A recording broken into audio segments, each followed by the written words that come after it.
Olá, falantes nativos e estudiosos de idiomas, sejam bem-vindos mais uma vez ao canal Em Outras Palavras. Eu sou Marlon Couto Ribeiro, poliglota do Brasil, do Pará, aqui do sul da Polônia, da cidade de Gliwice.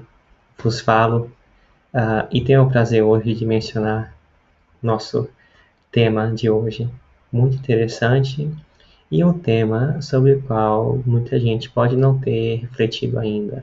Está relacionado com a aprendizagem de modo geral. Afinal, aqui no nosso canal falamos sobre como funciona o cérebro, sobre a questão da memória, sobre a questão de aprendizagem de modo geral, estudo de idiomas. Então, espero que seja muito útil o conteúdo desse vídeo para você hoje. Então, já parou para poder perceber que quando você se sente feliz, bastante feliz, muito alegre, e você quer estudar, parece que às vezes você não consegue lembrar muito do que você estudou, porque estava tão feliz que não conseguia se concentrar. Ou então, ao contrário, você estava triste ou zangado e tinha que estudar, não sei, para alguma prova, adquirir algum conhecimento, tentar memorizar um versículo ou algum discurso que você queria falar de memória e parece que não saía, que não estava conseguindo. E se você tinha essa impressão, você tinha razão, que afinal nosso estado emocional influencia na questão da memorização e da aprendizagem. Não só isso, mas as emoções, os sentimentos que podem ser despertados em você devido aos estímulos à sua volta podem fazer com que você aprenda, com que você memorize por mais tempo, coisas boas e coisas ruins também. Quem nunca teve, por exemplo, uma experiência ruim, não sei, na sua infância ou na adolescência, e isso fica guardado na memória por muito tempo. Da mesma forma, uma experiência boa, por exemplo, alguém que ganhou algum concurso, ganhou algum prêmio, foi diferenciada, foi, digamos, não diferenciada, foi homenageada de forma especial, alguém recebeu uma festa surpresa, isso também fica marcado na memória por muito tempo, não é verdade? Você aprende esse fato e tudo que está envolvido graças a esses sentimentos que são despertados no nosso coração. Então, quando há esse forte estímulo emocional, você consegue reter a informação, memorizá-la, você consegue fixar na sua memória por muito mais tempo. E por isso é muito importante a gente tentar, quando estuda, seja um idioma, seja outra coisa, mudar às vezes um pouco o ambiente de estudo. Você pode tentar estudar ao ar livre, caminhando, fazendo a sua caminhada, se você faz caminhada, passeando com um cachorro, ou então de repente se você tem que estudar com livro, porque afinal não recomendo estudar com livro andando, você pode bater a cara no poste, né? É um pouco perigoso. Mas, por exemplo, sentado num banco, né, em algum lugar onde não seja tão barulhento. Um pouquinho de barulho não atrapalha tanto. Qual que é a ideia? Esses estímulos todos que estão envolvidos, todos esses sentidos, né?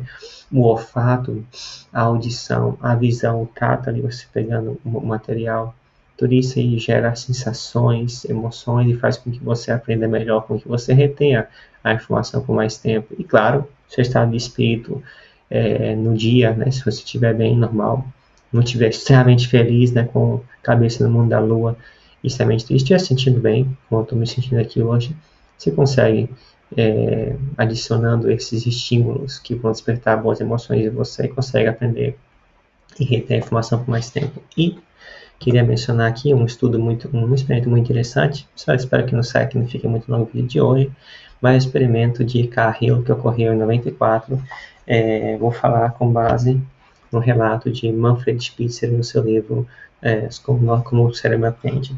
Desculpa que hoje, excepcionalmente, vou ler um pouco, que eu vou traduzir aqui ao vivo, exatamente a história, tá? Para poder ficar mais simples. Então,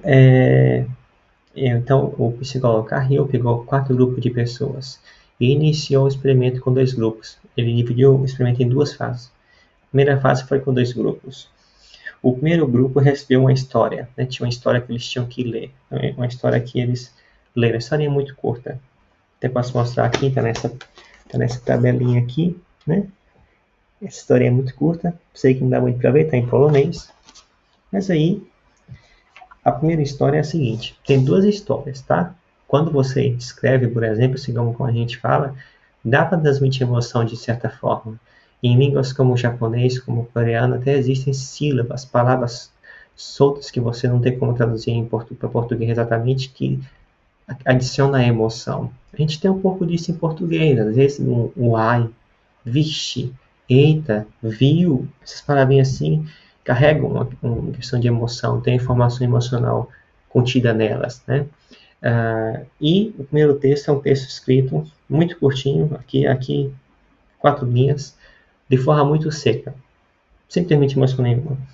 Seguinte, o rapaz está andando de carro com a mãe dele pela cidade para visitar o pai, que trabalha no hospital. E lá o rapaz fica olhando os procedimentos médicos. Vou repetir a história de novo para você. O rapaz está andando de carro com a mãe pela cidade e eles vão visitar o pai desse rapaz no hospital onde ele trabalha. E lá o rapaz fica olhando os procedimentos médicos. Essa história. Simples, né? Sem emoção nenhuma. Então o primeiro grupo leu essa história. E depois que leu essa história, o Carril apresentou para ele uma série de procedimentos médicos, uma lista, né, de procedimentos médicos que são feitos no hospital. Uma lista explicando, né? E aí, a segunda história que o segundo grupo recebeu é a seguinte. O rapaz anda de carro com a mãe pela cidade e o rapaz sofre um acidente de carro e fica extremamente ferido. Ele é levado imediatamente para o hospital e passa por diversos procedimentos médicos. E aí, no final, né, depois que o segundo grupo lê essa história, os mesmos procedimentos médicos que foram descritos na lista para o grupo 1 são passados. E aí, liberaram essa pessoa para casa. Uma semana depois, o psicólogo Carril chamou essas mesmas pessoas e começou a pedir para que eles se relembrassem dos procedimentos médicos que são feitos no hospital dessa historinha. E, acho que para super de ninguém aqui, como eu estou falando de emoções, o grupo 2 se lembrou de muito mais procedimentos, com muito mais detalhes. Por quê? Porque a historinha aqui tem um fator emocional muito forte, né? Você consegue imaginar por um rapaz jovem, acidente de carro, e foi muito ferido, levado para o hospital. A primeira história, nada disso acontece, né? O rapaz está andando de carro, todo feliz com a mãe, vai visitar o pai, trabalha no hospital, e fica vendo os procedimentos médicos. Então, com esse experimento, ele provou, em parte, essa questão de como as emoções, sejam negativas ou positivas, se bem que dizem que não é emoção negativa e positiva, as emoções, né, que são despertas dentro da gente, faz a gente lembrar de informações a longo prazo ou até não lembrar. E aí, então, pegou os outros 2 grupos e antes de fazer esse mesmo experimento com os outros 2 grupos, lembra que eram 4 grupos, né? Ele deu para os 2 grupos um remédio, ok? Por favor, não comprem para tomar isso em casa, ok? É o beta blocker de 40 miligramas, não vou dizer aqui o princípio ativo, mas é um remédio que alguns músicos, por exemplo, usam antes de fazer uma apresentação para poder se controlar o estresse, para não ficar tremendo. Tem gente que chega a tremer de medo, né? Quando fica nervoso demais, porque tem que se apresentar diante de um público. Então, tem gente que toma isso para poder se acalmar. É um tipo de calmante, esse beta blocker. Então, ele deu para todas as pessoas, os voluntários da segunda fase do experimento. Né? É o grupo 3 e o 4 agora. E o grupo 3 recebeu essa mesma história do rapaz que anda pela cidade com a mãe, vai visitar o pai no hospital e chega lá, fica vendo os procedimentos médicos que fazem lá. E o grupo 4 recebeu a história desse mesmo rapaz que foi, infelizmente, sofreu um acidente, ficou muito ferido, foi levado às pressas para o hospital e lá passou o procedimento médico. O que aconteceu? Depois que todos leram essas informações e viram a lista de procedimento médico que é feita no hospital normalmente, foram para casa, daí uma semana mais tarde foram chamados. O que aconteceu? Os 2 grupos lembravam do mesmo tanto, quer dizer, os 2 grupos tinham esquecido do mesmo tanto de informações, não tinha nenhuma diferença. E ficou provado assim, então, que como teve esse calmante, fez com que eles não tivessem as emoções sendo tão afloradas pela segunda história no 4º grupo, né? Deu então a prova cabal de que realmente as nossas emoções faz com que a gente lembre das coisas por mais tempo. As emoções, né, seja medo, seja alegria, seja raiva, seja tristeza. Então, o que nos move são sentimentos. O que sentimos nos move. Afinal, parar para pensar. Quem nunca teve um professor ou uma professora na escola do qual você gostava muito por causa da forma que ele falava, a forma que ele apresentava a informação? E pensa agora, você deve lembrar até da cara dessa pessoa, do jeito que ela falava, do jeito que ela gesticulava, e você se sentiu, não sei, muito influenciado, muito impressionado pela forma que esse professor dava a sua aula.